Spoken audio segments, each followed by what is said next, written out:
Welcome to Medical News Update, where we discuss the latest and most exciting medical research. Today, we're focusing on a recent study published on April 6, 2024, in the New England Journal of Medicine, which explores the use of semaglutide in managing heart failure with preserved ejection fraction in patients with diabetes. This episode will break down the study findings and understand what this means for future treatments. Heart failure with preserved ejection fraction is a condition where the heart muscle contracts normally but the ventricles do not relax as they should, which can complicate diabetes management. The study we're discussing today is groundbreaking because it looks at semaglutide, primarily used for diabetes treatment, and its effectiveness in treating heart failure symptoms in patients with both conditions.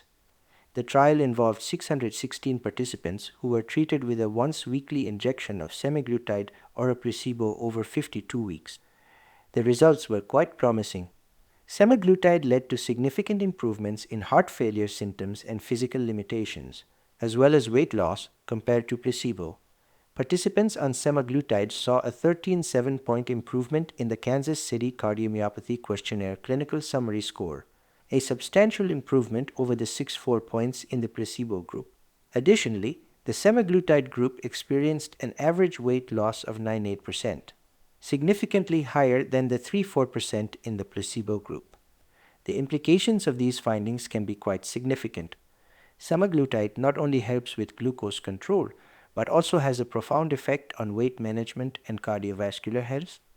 This could potentially change how we approach treatment protocols for heart failure with preserved ejection fraction in patients with type 2 diabetes, making GLP-1 receptor agonists like semaglutide a dual-purpose tool.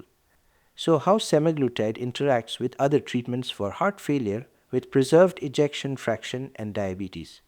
In patients with heart failure with preserved ejection fraction and diabetes, the treatment landscape includes managing blood sugar levels while trying to alleviate heart failure symptoms.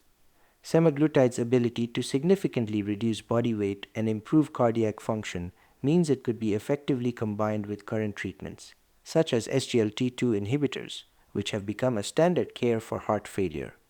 Let's talk about safety.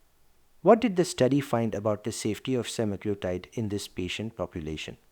The study reported fewer serious adverse events in the semaglutide group compared to placebo 17.7% versus 28.8%, which is reassuring. It suggests that semaglutide is not only effective, but also safe for long-term use in this particularly vulnerable group of patients. Where do we go from here? What are the next steps in this research? The next steps would likely involve longer-term studies to confirm these findings and understand the long-term benefits and safety. Additionally, broader trials that include a more diverse population would be helpful to ensure these findings are applicable universally. In summary, this study shows that semaglutide could potentially revolutionize the treatment landscape for patients with heart failure and diabetes. Thank you to our listeners for tuning in. Don't forget to subscribe to Medical News Update on your platform. We'll be back with more insights from the world of medical research. Until then, stay informed and stay healthy.